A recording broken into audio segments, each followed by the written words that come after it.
Hello. I'm gonna have to double up on the archive of reading of these books because I take them out of the library. I get greedy. I take too many out and I can't read them all at the same time. But I want to give you as much of these books as I can before I have to take them back. No Right to an Honest Living by Jacqueline Jones.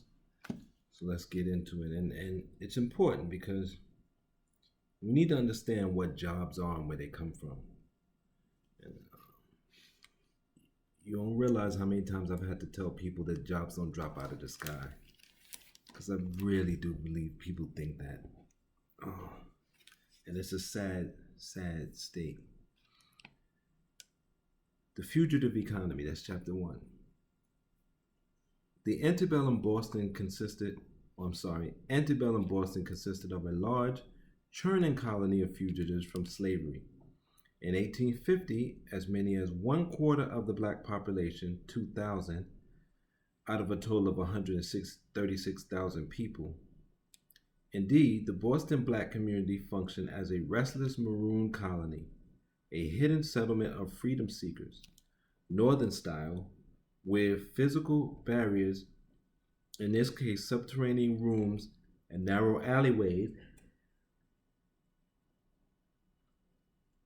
served to thwart kidnappers and federal authorities. The city offered only an imperfect refuge, but the newcomers transformed life there in dramatic ways, material and political.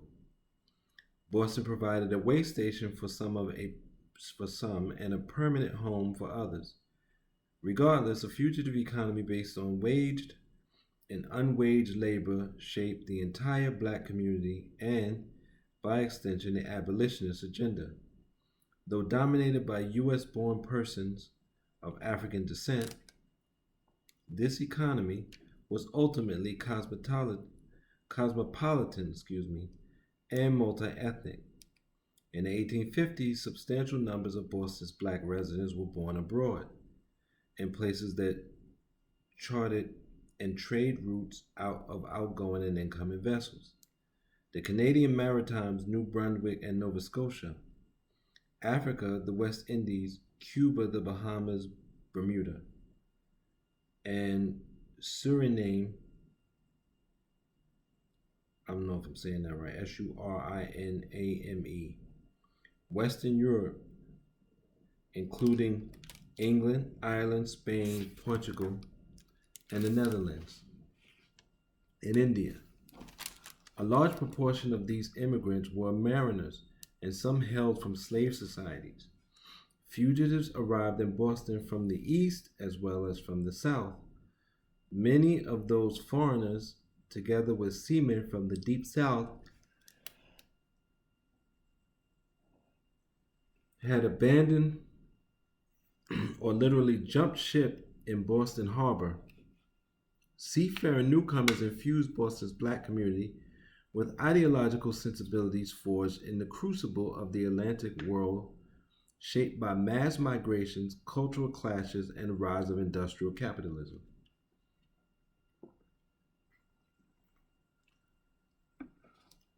The fugitive economy was a moral one that enlisted the energies of people with anti-slavery impulses.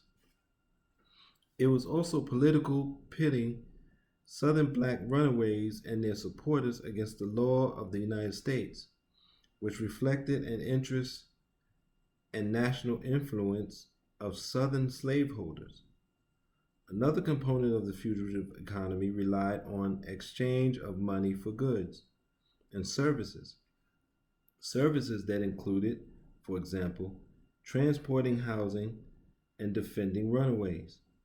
And yet another component of the unwaged labor of activists. Community leaders made strenuous efforts to assist fugitives, expending time, energy, and resources that many could ill afford to spare.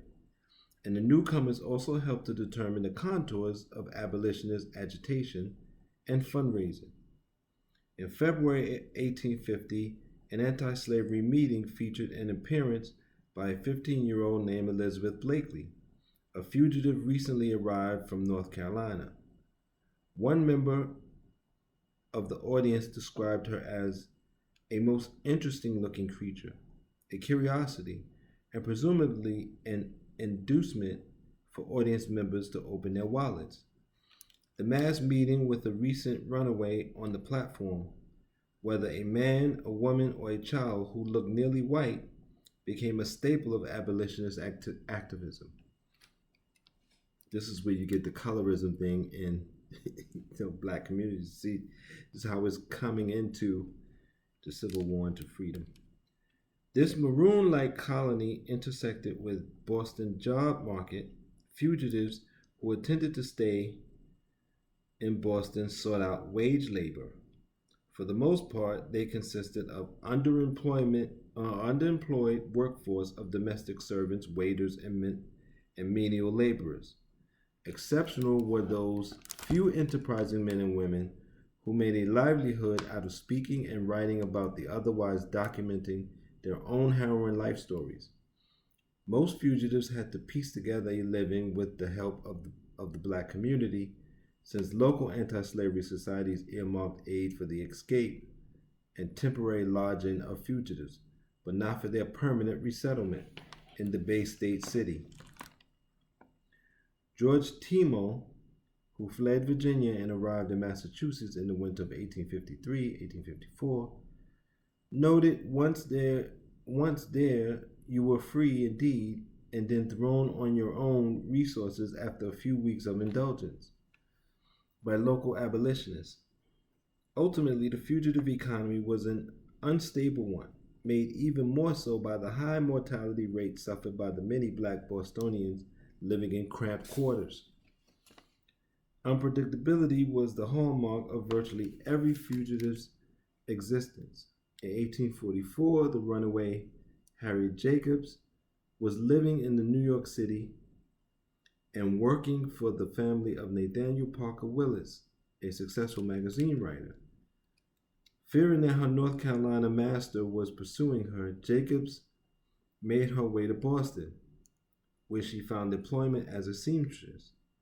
There she eventually rejoiced at a long-awaited reunion with her brother John and her two children, 11-year-old Louisa and 14-year-old Joseph. Jacobs believed her family was finally beyond the reach of the bloodhounds. Still, not all fugitives residing in Boston shared her sense of relief, for slave catchers remained on the prowl in the city, especially down by the docks. Moreover, the possibility that not only runaways but also freeborn men and women and children could be snatched off the street of Boston and sold south meant that the whole black population existed in a state of perpetual alert. Nothing changed there. In 1850, an intense new fear gripped the community as Congress debated the Fugitive Slave Act, a proposal that would require ordinary Northern citizens, not just local officials or federal commissioners, to capture or assist in capturing runaway slaves and return them to their Southern owners. It was no wonder that some black Bostonians told the federal census takers that summer that they did not know where they were born, or that they only knew they were born in America. The Fugitive Slave Act, which took effect on September 18th, was part of a series of congressional measures known as the Compromise of 1850, intended to allay the anxieties of white Northerners and Southerners over the future of slavery. Under these new laws, California was admitted as a free state. The two new territories of Utah and New Mexico were formed out of the land that the United States had seized from Mexico in the Mexican-American War.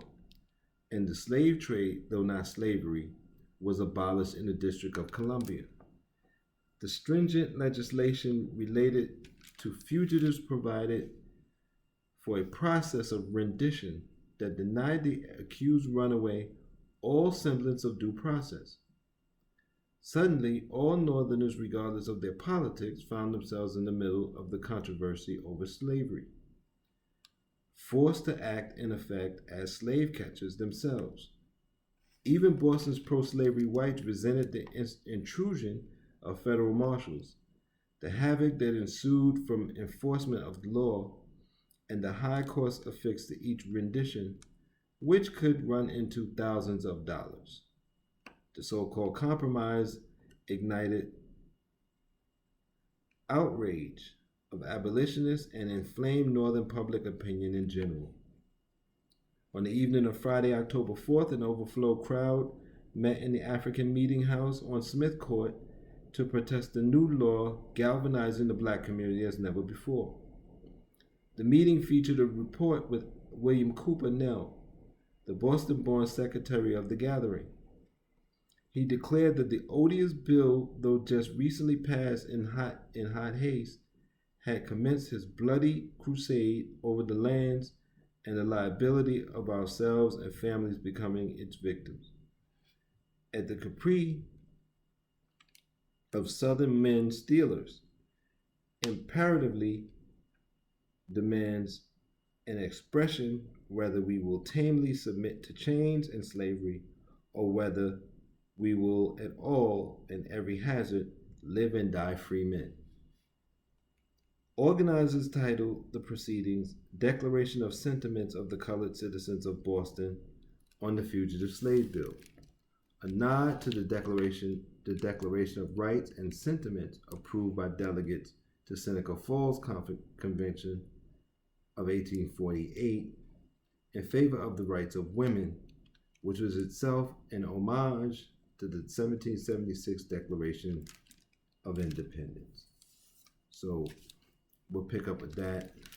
The next video will be behind the paywall, but like I'll do every other video, you'll get for free. No Right to Heaven, No Right to an Honest Living by Jacqueline Jones. Remember, use this information in your life and be safe.